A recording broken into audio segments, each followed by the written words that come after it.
মনে আপা জিনিসটা হইল মানে বিএনপি এখন জামায়াতে ইসলামীর যে বিষয়গুলি সমালোচনা করে, যে বিষয়গুলি সামনে আনে, সেই বিষয়গুলি বা সেই রাজনীতিতে জামায়াতে ইসলামে আসার জন্য সবচেয়ে বেশি যদি কাউকে দায়ী করতে হয়, সেই দায়টা আসলে বিএনপির। বিএনপি জামায়াতে ইসলামীকে এই রাজনীতি করাটা সুযোগ করে দিছে, বিএনপি জামায়াতে ইসলামীকে এই রাজনীতি করার ব্যাপারে উৎসাহিত করছে, বিএনপি জামায়াতে ইসলামীকে এই রাজনীতিটা করার ক্ষেত্রে শক্তিশালী করছে, এবং সেই সময় তাদের এটা নিয়ে আসলে যুক্তিও ছিল যে কেন তারা এটা করতেছে। হঠাৎ করে এই 5 আগস্টের পরে এমন কি হইল যেটা আসলে বিএনপিকে এই জামায়াতের এই অবস্থানটার এত বড় সমালোচনা করতে হচ্ছে বা এত সমালোচনা জায়গা থেকে? এইটা কি এই কারণে যে বিএনপি মনে করে যে জামায়াতে ইসলামীকে তাদের প্রধান প্রতিদ্বন্দ্বী ভাবতে হবে আদর্শগত জায়গা থেকে, ভোটের জায়গা থেকে যদি নাও হয়, এবং বিএনপিকে এইটা মনে করে বিএনপি যদি এত বেশিবার জামায়াতের সমালোচনা না করে তাহলে বিএনপি আসলে জামায়াতে বিলীন হয়ে যেতে পারে? চলেন আমি আপনার প্রশ্নের জবাবটা দেই, তার মধ্যেই আপনার গালিব সাহেবের প্রশ্নের কিছু উত্তর আছে। বিএনপির পজিশনে আছেন উনি, লাস্টলে ফজলুর রহমান সাহেবকে বললেন পজিশনে না থাকলে তারা কিছুই বলতো না।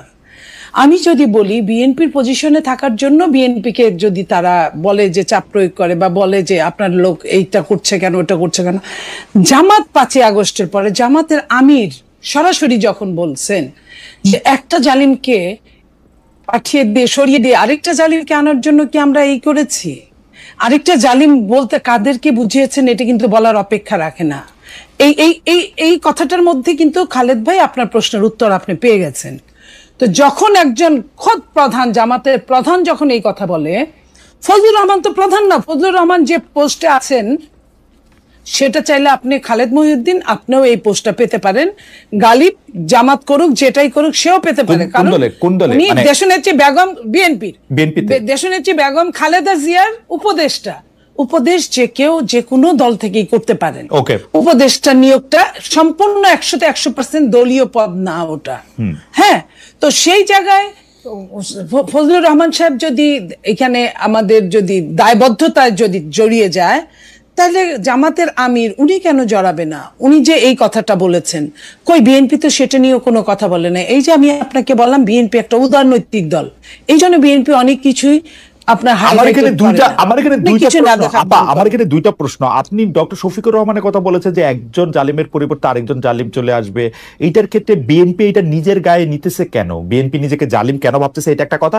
দ্বিতীয় কথা হচ্ছে আপা আমি একটু বলি, দ্বিতীয় কথা হচ্ছে যে ডক্টর শফিকুর রহমান একলাই শুধু এই কথা বলছেন তা না, আপনি যদি কান খোলা থাকতে তাহলে অনেকের মুখে আপনি এই কথা শুনছেন, অনেকেই বলছেন। তো ডক্টর শফিকুর রহমান এখানে একা করা যাবে না। আমি আপনার প্রথম প্রশ্নের উত্তরটা দিই এইভাবে যে ভোটের যদি রাজনীতি হয়, সত্যিকার আমার ভোটটা আমি দিব যাকে খুশি তাকে দিব, আপনি চোখ বন্ধ করে বলতে পারেন কোন দলটা ক্ষমতায় আসতে পারে, রাষ্ট্র পরিচালনায় আসতে পারে, তো তাদের গায়ে লাগবে জিনিসটা, এটা তো স্বাভাবিক ব্যাপার। আর এখানে কোনো ঢাকঢোল পিটায় বলে না। জামাত আর বিএনপি যদি ইলেকশন করে, যদি ইলেকশন সলিড হয় তাহলে বিএনপি কত ভোটে এগিয়ে থাকবে এটা আমার বলার বোধে দরকার পড়ে না, এটা খালেদ মহিউদ্দিন আপনিই পারেন কিংবা গালিব সাহেবও পারেন। তো সেই জায়গায় আমি বলছি যে এই যে ফজলুর রহমান সাহেবকে যে এত কথা বলা হলো, গালিব সাহেব বললেন ফজলুর রহমান সাহেব কিন্তু এই ছাত্রদেরকে ছাত্রছাত্রীদেরকে 5 আগস্টের পরে স্যালুট পর্যন্ত দিয়েছেন যে এরা সোনার ছেলে, এই সোনার ছেলেদের আমার স্যালুট। তো এই যে স্যালুটটা দিয়েছেন কেন? যখন তারা দল গঠন করলো এবং মানুষকে মানুষ হিসেবে গ্রাহ্য করা বন্ধ করে দিল, তখন থেকে এবং যেভাবে আওয়ামী লীগ নিষিদ্ধ হোক আমার কোনো দুঃখ নাই, বাট আওয়ামী লীগকে অন্যায়ভাবে যেইখানে 144 ধারা জারি আপনার যমুনার সামনে, সেই যমুনায় তারা ঠান্ডা পানির মহড়া দিয়ে তারা ওইখানে মঞ্চ তৈরি করে 2 দিন বসে থেকে, যেটা কিনা আপনার প্রধান উপদেষ্টা বললেন যে এটা কোনো লয়ে নাই, এটা হয় না, আওয়ামী লীগকে নিষিদ্ধ করা যায় না। তার 2 দিন পরে উনি নিজে মুখে নিষিদ্ধ করলেন, আবার বিদেশ গিয়ে বললেন এটা নিষিদ্ধ না, এটা স্থগিত করলেন। কিন্তু আপা আমি আওয়ামী লীগ, আপনি বিএনপি করেন, আপনি বিএনপি করেন, আপনি এইটাকে সমালোচনা করতেছেন, আমি দেখতেছি যে এটাকে সমালোচনা করা হচ্ছে, কিন্তু 15 আগস্টে একটা ভাঙা বাড়িতে গিয়ে কে ফুল দিবে, কি কে পাখি দিবে, কে ওখানে গিয়ে দাঁড়ায় থাকবে, সেইটা বিএনপি দলগত সিদ্ধান্ত নিয়ে সেটা প্রতিরোধ করে কেমনে? বিএনপির এই ডাবল স্ট্যান্ডার্ড আমরা কই রাখবো? আমি আমি বিএনপি শোনেন, আমি বিএনপি করি কিন্তু আমার বিবেককে বিসর্জন দিয়ে না। আমি আমার বিবেক যে কথাটা বলার জন্য আমাকে উদ্বুদ্ধ করেছে, আমি সেই কথাটা আপনার সাথে বলছি। আর আপনি যেটা বলছেন বিএনপি উদ্বুদ্ধ করেছে ওইখানে গিয়ে মিছিল করার জন্য, আমার মনে হয় এটা আমি শুনি নাই। বিএনপি হয়তো কেউ অতি উৎসাহী কিছু মানুষ থাকতেই পারে, সব জায়গায় থাকে, আর বড় দল হলে বড়ভাবে উৎসাহী থাকে। সেই অতি উৎসাহী কিছু মানুষ গিয়ে এই কাজটা করেছে, আপনি এটা ড্যাম শিওর লিখে রাখেন, আপনি ধরেন। ঠিক আছে, ঠিক আছে। আর এই যে সামাজিক ফেনোমেনার কথা বললেন উনি, যে আওয়ামী লীগ থেকে দেখাও ভুল, জামাত থেকে দেখাও ভুল।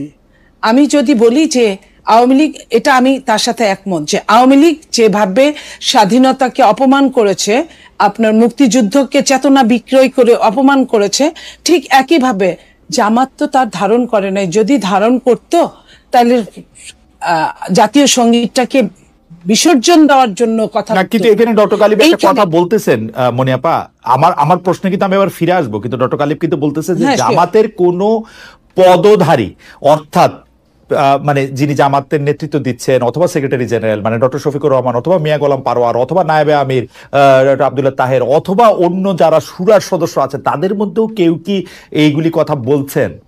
আপনি তো এরকম, তো আমিও তো আপনাকে বলতে পারি, তাইলে আমিও বলতে পারি যে 32 নম্বরে গিয়েছিল বিএনপির, ওরকম বড় কেউ গিয়েছিল না, তাদের কোনো কথা এরকম আছে, বলতে পারেন তো, সেটা কেউ বলেছে, তাদেরকে পাঠিয়েছে। হ্যাঁ বলেছি। তো এটা যদি আমার দায়িত্বশীলতার জায়গায় হয় আমি অবশ্যই এটা বলবো। আর দ্বিতীয় কথা হলো মুক্তিযুদ্ধ আর 24 আমি অবশ্যই একসাথে তুলনা করতেই পারি না। মুক্তিযুদ্ধ হচ্ছে আমার সভরেন্টি, আমার সার্বভৌমত্ব, আর 24 হচ্ছে একটা ফ্যাসিস্টের পতন।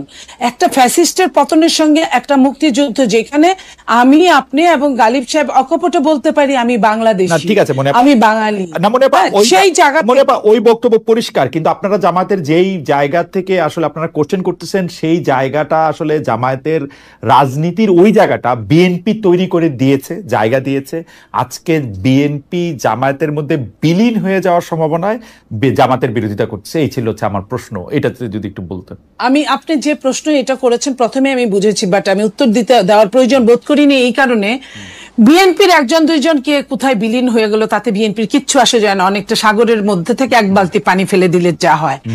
বিএনপি যে দলটা, বিএনপি আমি মনে করি আল্লাহ নিজে বিএনপি কে বাঁচান। এই কারণে আপনি দেখেন আওয়ামী লীগ কি কম টর্চার করেছিল বিএনপি কে, আপনার গুম খুন থেকে শুরু করে জেলখানায় শীর্ষ সন্ত্রাসীদেরকে ভিআইপি আদরে বের করে দিয়ে আপনার আমাদের ছেলে মেয়েদের, রাজবন্দীদেরকে আপনার ডান্ডা বেরি পরিয়ে রেখেছিল, একজন না শত শত হাজার হাজার মানুষগুলোকে।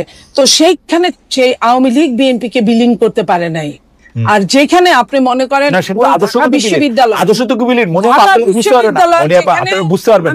আমি শেষ করি, রাজনীতির সূতিকাগার যাকে বলা হয় ঢাকা বিশ্ববিদ্যালয়, সেইখানে আপনি দেখেন যে কিছু আপনার ফাঁসিতে ঝুলেছিল যারা, তাদের ছবি টাঙানোর পরে কি প্রতিক্রিয়াটা হয়েছিল, তারা কিন্তু টেটফুলি তারা বিশ্ববিদ্যালয়ের প্রত্যেকটা হলে, Eden college, Badrunnesa college, Dhaka college থেকে শুরু করে প্রত্যেকটা জায়গায় তারা কিন্তু জামাতকে নিরপেক্ষ বানিয়ে কিন্তু ঢুকিয়ে দিয়েছে, এবং ওইখানে রাজনীতি নিষিদ্ধ করার এক ধরনের পায়তারা করেছে।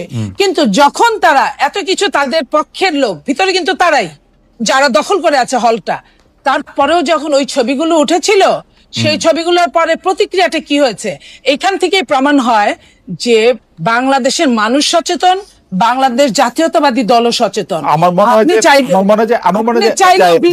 দিতে পারবেন না, কেউই পারবে না আমি মনে করি।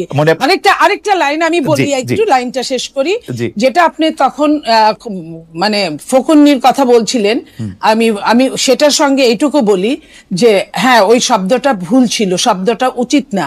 সেটার পাশাপাশি এটাও বলি, এটা তো আরো বেশি উচিত না যে আপনি শেখ হাসিনাকে দিল্লি পাঠিয়েছেন বলে আরেকজনকে, আপনি বাংলাদেশি মানুষকে দিল্লিতে কারণে অকারণে পাঠাবেন, আপনি স্ট্যাটাস দিবেন, পোস্ট দিবেন, এটা দিলে মানুষের কিন্তু মাথা ঠিক থাকে না। একজন যে বাংলাদেশি, আপনার নাগরিক, বাংলাদেশকে ভালোবাসে, একজন আপনার কি বলবো যে সবার মডেলটা দুনিয়ায় এখন বাস্তবে নেই, আছে মোহাম্মদুর রাসূলুল্লাহ সাল্লাল্লাহু আলাইহি ওয়াসাল্লামের মডেলটাই বাস্তবে আছে। ডক্টর রহমান, সেটা হচ্ছে মদিনায় জি ডক্টর রহমান, আমি একটু শেষ করি। জি জি মদিনা কেন্দ্রিক যে শাসন ব্যবস্থা ছিল, সেই শাসন ব্যবস্থায় সকল দল ধর্মের মানুষের নিরাপত্তা সকল দিক থেকে, তার জানের মালের ইজ্জতের নিরাপত্তা নিশ্চিত হয়েছে।